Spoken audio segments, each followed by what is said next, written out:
नहीं साथियों, बड़ी जिम्मेदारी के साथ और बड़े जमीनी सर्वे के साथ हम ये कह सकते हैं कि उत्तर प्रदेश की 14 सीटों में भारतीय जनता पार्टी कितनी सीट जीतेगी, मैं आपको इसी वीडियो में बताऊंगा। एकदम जमीनी रिपोर्ट, ओरिजिनल रिपोर्ट, जो भारतीय जनता पार्टी तक वो रिपोर्ट पहुंच गई है। उनके नेता परेशान हैं, उनके नेता त्रहिमाम त्रहिमाम कर रहे हैं, क्योंकि इस 14 लोकसभा क्षेत्रों में जो पूर्वांचल की लोकसभा क्षेत्र है, यहां पर हिंदू मुसलमान नहीं चला, यहां पर भारत पाकिस्तान नहीं चला है। यहां पर चला क्या है? नौकरी बेरोजगारी का मुद्दा। यहां पर चला क्या है? आपके घर का, आपका भाई, आपका बेटा, आपके पति रात में जो अपनी खेत रखाते हैं, तो वो चीजें चली हैं। जो रात में रात रात जाग कर अपनी फसल को रखाते हैं, वो मुद्दा बहुत हावी हो चुका है पूर्वांचल में, खासकर साथियों। और पूर्वांचल में उत्तर प्रदेश में 14 लोकसभा सीटों पर कल वोट पड़नी है। और रिपोर्ट जो आ रही है, जो ओरिजिनल रिपोर्ट है, मैं बड़ी जिम्मेदारी के साथ कह रहा हूं, एक सीट अगर छोड़ दिया जाए सुल्तानपुर का, तो सभी की सभी सीटें भारतीय जनता पार्टी हारने जा रही है साथियों। सभी की सभी सीटें। आइए जान लेते हैं कि किन सीटों पर कल वोट पड़ना है और कहां पर लड़ाई है और कहां पर भारतीय जनता पार्टी चुनाव जीत रही है साथियों। शुरुआत करते हैं मछली शहर से। मछली शहर से समाजवादी पार्टी बड़ी मजबूती के साथ चुनाव लड़ रही है। जौनपुर से समाजवादी पार्टी मजबूती के साथ चुनाव लड़ रही है। आजमगढ़, लालगंज, भदोही से समाजवादी पार्टी और टीएमसी मजबूती के साथ चुनाव लड़ रही है। संत कबीर नगर, बस्ती, डुमरियागंज से भी लगातार मजबूती के साथ दावेदारी कर रही है समाजवादी पार्टी। सरवस्ती, अम्बेडकर नगर और इलाहाबाद से भी समाजवादी पार्टी बड़ी मजबूती के साथ चुनाव लड़ रही है साथियों।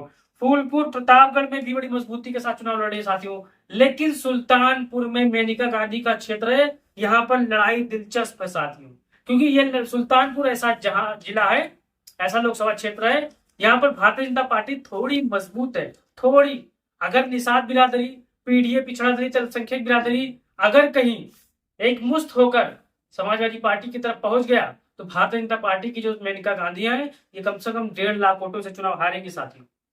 और आप एक अनुमान लगा लीजिए, मैं बड़ी जिम्मेदारी के साथ ये जिम्मेदारी ले रहा हूं, इन 14 में से 13 सीटें इंडिया गठबंधन चुनाव जीत रहा है। आप लिख लीजिए, 6वें चरण में भारतीय जनता पार्टी की जमानत नहीं बचेगी साथियों।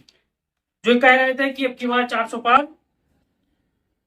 यहां पर 6वें चरण में इनका खाता भी नहीं खुलने वाला है साथियों। अगर जनता महंगाई बेरोजगारी पर और बम्पर तरीका से वोट दिए, तो भारतीय जनता पार्टी सिर्फ सुल्तानपुर में थोड़ी थोड़ी मजबूत है, क्योंकि व्यक्तिगत वोट मेनका गांधी का साथ। बाकी यहाँ पर पिछली बार चुनाव हुए थे तो 20,000 के अंतर से यहाँ पर चुनाव जीती थी। लेकिन इस बार अगर समीकरण ने काम कर दिया, तो 14 की 14 सीटें इंडिया गठबंधन चुनाव जीत सकती है। अब आप ही अपनी राय दीजिएगा, क्योंकि ये जो चुनाव है महंगाई पर हो रहा है भाई, बेरोजगारी पर हो रहा है।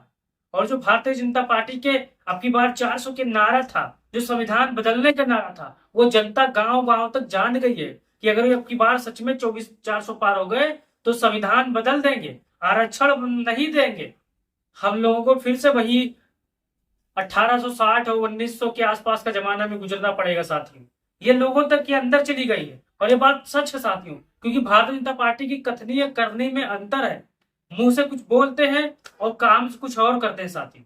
तब आप ही बताइए कि कल आप वोट देने जा रहे हो, चाहे वो सरवस्ती लोकसभा के हो, चाहे बस्ती लोकसभा के हो, चाहे आप डुमरियागंज लोकसभा के हो, आप अपनी राय इस वीडियो में दीजिएगा। और जो मैं कह रहा हूं, सब प्रतिशत ये बड़ी जिम्मेदारी के साथ कह रहा हूं कि सुल्तानपुर को अगर छोड़ दिया जाए, अलग कर दिया जाए, क्योंकि वो फाइट वाली सीट है।